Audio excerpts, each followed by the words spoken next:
मऊगंज के लिए और रीवा कलेक्ट्रेट के लिए ये मुझे कोई कहने वाला अभी पैदा नहीं हुआ। और ध्यान रहे, पुलिस प्रशासन के सामने कोई नतमस्तक होता होगा, लेकिन सुखैन सिंह बनना विधायक रहे नहीं रहे, लेकिन जब जब जरूरत पड़ी है सीने पर लात रख करके जेल। आप वैसे भी विधायक भी सब जगह खाए ले रहे हैं, पूरे विभाग को लूट रहे हैं, और आप जो बचा खुचा है आप जनता को खाना शुरू। ये जो विधायक जी की पाहिया बन चुकी है, पाही नहीं बन जाती है। एक पाही घाटा चौकी यशवर पटेल, दूसर पाही राजेश पटेल, तीसर पाही जानन पटेल, सगले में पाही बनी है। अब यहाँ बसंत पटेल, बाकी वहाँ बिजवा सिंह पटेल रहते। चाहे एसपी हो चाहे कलेक्टर हो, मैं सबकी औकात जानता हूँ। सब टोरी के होते हैं और सब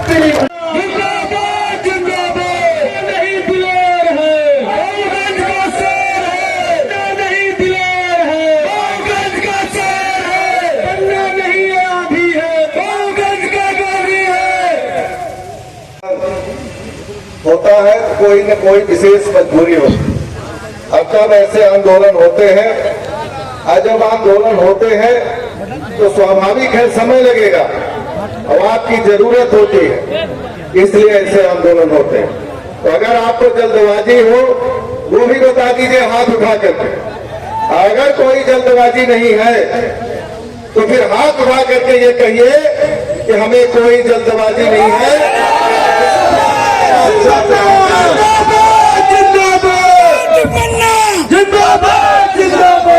आंदोलन क्यों हो रहा? क्या जरूरत पड़ी कि आंदोलन हो? आंदोलन जब कोई परिस्थिति बनती है। वैसे तो अभी कलेक्टर का घेराव हुआ, हम सिगरौली में थे, वहां पर हम आंदोलन में शामिल रहे। ट्रैक्टर रैली हुई, आप सबने ट्रैक्टर रैली किया। इसके पहले कई आंदोलन हुए। इन साल भर में जब से चुनाव का रिजल्ट आया है, कम से कम 3 4 आंदोलन यहाँ हुआ। और रीवा में तो जिला स्तर का आंदोलन हुआ, संभाग स्तर का आंदोलन हुआ। भारी संख्या में आपने वहाँ पर पुलिस बल भी देखा, गोले भी खाए और गोलियों की झंकार भी चली, तो भी आप सब पीछे नहीं हटे। इसके लिए भी आप सबको धन्यवाद देता हूँ और बधाई देता हूँ। लेकिन इस हंगोना जनपद में, इस हंगोना में इस आंदोलन की क्या जरूरत पड़ गई कि अचानक से, जबकि मेरे उपचुनाव चल रहे हैं, विजयपुर में हमारी भी चुनाव ड्यूटी प्रदेश कार्यालय से लगी हुई है, वहां से छोड़ करके इस आंदोलन में हमें आना पड़ा। लेकिन मजबूरी क्या है? अगर एक ट्रांसफार्मर, बिजली का मुद्दा हो, आपके आवारा पशुओं का मुद्दा हो, किसानों का मुद्दा हो, थाना तहसील का मुद्दा हो, यहाँ सबसे बड़ी समस्या तो विधायक पैदा कर दिए हैं। हर विभागों में जाकर के समस्या हम सबके लिए खड़ी कर दिए हैं। उसकी समस्या हो, तमाम तरह की समस्याएं हैं। जब ये लगा कि ये आंदोलन करना पड़ेगा और इस आंदोलन के माध्यम से जब तक बातें नहीं होंगी तब तक इन समस्याओं का निदान पर अंकुश नहीं लग सकता। बाकी तो सारी चीजें होती रहेगी, इसलिए इस आंदोलन की जरूरत पड़ी। मैं आप सबसे पूछना चाहता हूं, कभी कम से कम 1000 बिल हमारे पास बिजली के आए कि नहीं आए? फोन कितने आते हैं? अगर ट्रांसफार्मर लगवाना होता है तो 1 महीने लग जाते हैं। जब इस तरीके की बातें आने लगी, फर्जी अपराध चारों तरफ बढ़ गए, पुलिस ने पूरी तरह से चारों तरफ जब फर्जी अपराध लगाने लगी, देश से प्रदेश से सब जगह भ्रष्टाचार दिखाई देने लगा। अभी गोविंद नारायण तिवारी ने बड़े विस्तार से बहुत सारी बातें करी। जनपद में एक बाबू सीओ बने बैठे हैं, सीओ की कोई औकात नहीं रह गई। जब ऐसी स्थितियां बनी तब जाकर के इस आंदोलन की जरूरत पड़ी, इसलिए आज यहाँ आप एकत्रित है। तो मैं लड़ता हूँ और सीधा ठोक करके लड़ता हूँ। लेकिन सांसद विधायक होना अलग बात है, लेकिन जहाँ जनता की समस्याओं की बात हो, गरीब हो अमीर हो, चाहे जिस जाति वर्ग का हो, हर व्यक्ति के लिए पूरी ईमानदारी से रात दिन एक करके सीना ठोक करके लड़ने के लिए तैयार रहता हूँ। और उसी का आज परिणाम है कि मजबूर होकर के इस जनपद में आकर के मैं फिर से आंदोलन करने के लिए बाध्य हुआ। लेकिन आप सबको इसलिए बताना चाहता हूं कि जिस दिन से नरेंद्र आपने ये पर्ची छपवा करके शायद बंटवाना शुरू कर दिया, मैं तो यहाँ था नहीं। मैं तो कल आया, रात को आंदोलन आपका था, लेकिन परसों से यहाँ पर कुछ न कुछ जिम्मेदार अधिकारी बैठे होंगे, सबका फोन जाना शुरू हो गया कि हनुमना जनपद के अंतर्गत आंदोलन हो ही नहीं सकता। आप लोग नई बात सुनिए, कितने लोग इकट्ठे हैं। हम बोले भाई क्यों? कहेंगे वहां तो अनुमति मिल ही नहीं सकती, अनुमति कौन देगी? ये नई कहानी है इसका आंदोलन कि हनुमना जनपद में अब आंदोलन संभव नहीं है। हमदान भाई क्या बात है?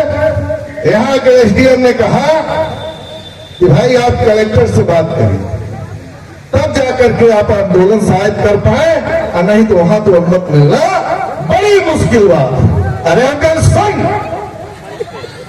अरे ये कोई दशहरे का ऑर्केस्ट्रा का कार्यक्रम नहीं है, ये आदिवासियों के गरबा का कार्यक्रम मऊगंज का नहीं है, और ये कोई कव्वाली का कार्यक्रम नहीं है कि अनुमति की जरूरत पड़ेगी, कार्यक्रम डिस्टर्ब होगा। अरे समझो, भारत के किसी कोने में कोई कलेक्टर हमें आंदोलन से नहीं रोक सकता।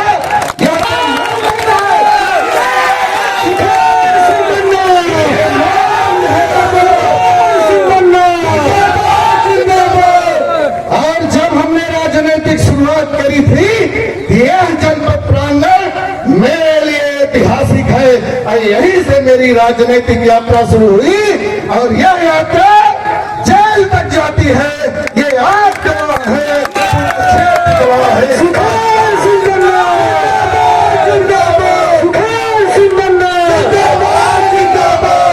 और सुनो, आज के बाद जनपद हनुमना के लिए, कलेक्ट्रेट मऊगंज के लिए और रीवा कलेक्ट्रेट के लिए ये मुझे कोई कहने वाला अभी पैदा नहीं हुआ। और ध्यान रहे, पुलिस प्रशासन के सामने कोई नतमस्तक होता होगा, लेकिन सुखेंद्र सिंह बन्ना विधायक रहे नहीं रहे, लेकिन जब जब जरूरत पड़ी है सीने पर लात रख करके जेल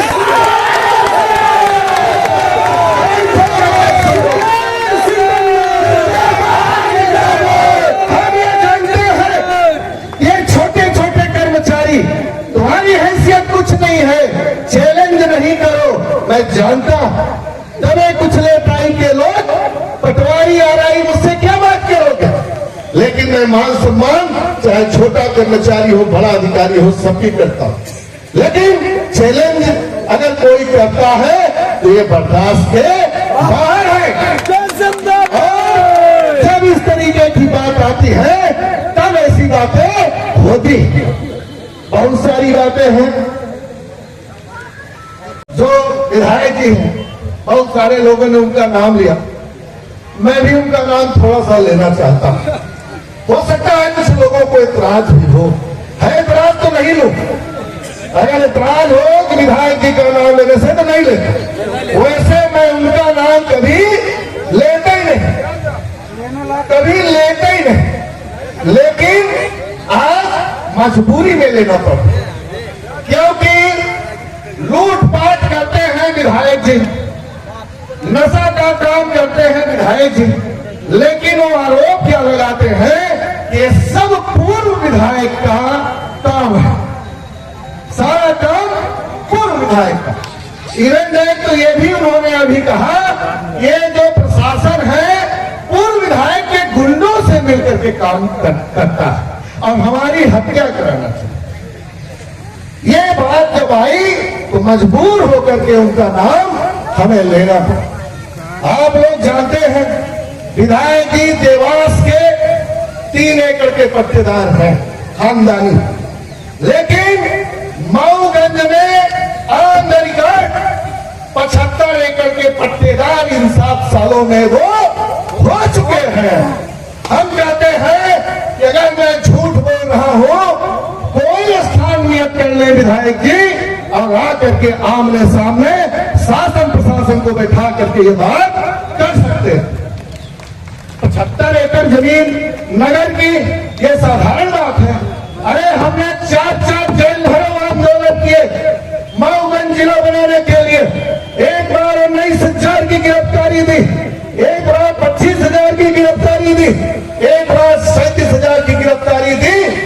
लास्ट में 50,000 की गिरफ्तारी दी और उस गिरफ्तारी में आप सब शामिल थे और उसका परिणाम में हुआ कि मऊगंज जिला मुख्यमंत्री शिवराज सिंह को खुदरा के बल घोषित करना पड़ा था।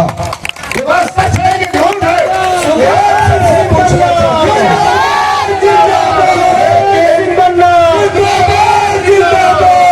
लेकिन बड़े दुर्भाग्य के साथ कहता हूं, अब जब कोई आंदोलन चाहे छोटा हो बड़ा हो, जब आदमी करता है तो उसमें पैसे भी लगते हैं गाड़ियों के डीजल पानी के लिए। हमारा क्षेत्र कहीं न कहीं बहुत मजबूत नहीं है, गाड़ियों का डीजल पानी सब पैसे आंदोलन में हम खर्च करें और जमीन खरीदा कौन? देवास से आकर के विधायक जी। ये मैं आपको बताना चाहता हूं। और पता नहीं वो जमीन जहां जहां खरीदी गई उन लोगों को रास्ते के कारण जेल में जाना पड़ा, ये भी बात है। और दूसरी बात, मेरा आरोप उनके ऊपर कि विधायक के पास एक विधायक निधि होती है जिसमें आप हैंडपंप मांगते हैं, जिसमें आप गांव के विकास के लिए सरपंच लोग मांगते हैं। आज मैं जनपद हरमुना में बैठा हूं, 6 साल के वो विधायक हो चुके। आप पता करिए कि किस पंचायत में हैंडपंप के लिए, किस पंचायत में विकास के लिए, किस ग्राम पंचायत के सरपंच को उन्हें अपनी विधायक ने दी, ये पता करिए। लेकिन मैं ऑन द रिकॉर्ड ये कहना चाहता हूं कि वो अपना बजट टोटल अगर दिया है कहीं यात्री प्रतीक्षालय में दिया, जहां कमीशन का सबसे बड़ा खेल होता है। और मैं ये आपको दिखाना चाहता हूं, मैं रिकॉर्ड भी निकलवाया हूं। रिकॉर्ड से अभी 2.5 करोड़ बजट उनको इस वर्ष का मिला। इस 2.5 करोड़ में 160 मतलब 1,60,00,000 का उन्होंने यात्री प्रतीक्षालय अभी बांट दिया, जो जनपद हरमुना के नाम से ये लिस्ट है। मैं आपको ये बताना चाहता हूं, 160 करोड़ साधारण बात नहीं, बाकी के टैंकर। और वो भी अब उनको जगह नहीं मिल रही है, अब उनको जगह नहीं मिल रही है। कई जगह वो देव तलाव मनगवा के देव तलाव के क्षेत्रों का भी नाम इसमें जुड़ा हुआ है, आप सब देख सकते हैं।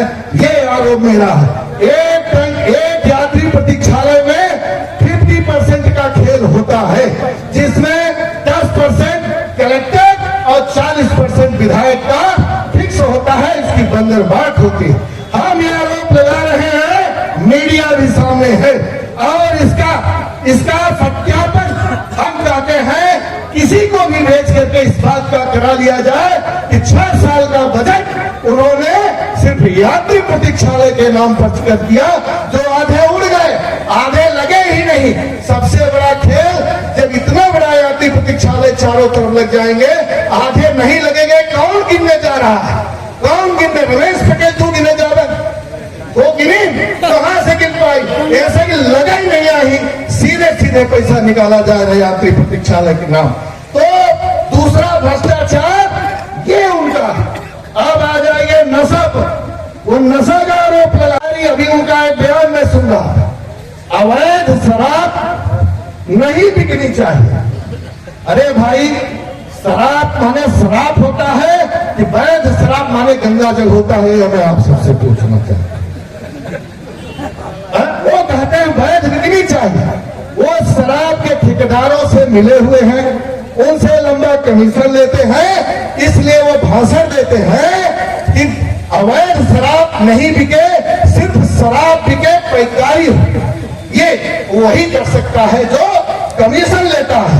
और मैं तो चैलेंज करता हूं, जीवन में शराब में कभी पिया है और न शराब के बारे में कुछ जानता हूं। मैं दावा रखता हूं कि चलो तय हो जाए, जितनी सरकारी दुकानें हैं, हम पूरे मध्य प्रदेश की बात नहीं करते, लेकिन मऊगंज में अगर सच में विधायक नशा के खिलाफ है तो और तो सब अवैध है, पुलिस तो कार्रवाई करेगी ही, लेकिन जो वैध शराब की दुकानें हैं उसमें तालाबंदी का काम हमारे कांग्रेस के कार्यकर्ता करेंगे। और आपसे अनुरोध करना चाहता हूं कि आकर के और सीधे उस तालाबंदी का समर्थन करिए। और जिस तरीके से आप सीधे सीधे पुलिस लेकर के कहीं जाओगे चाली तोड़ोगे, कहीं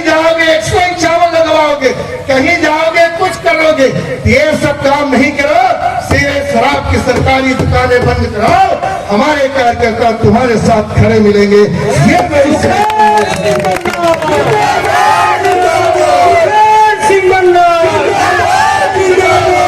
और ये नहीं चलेगा।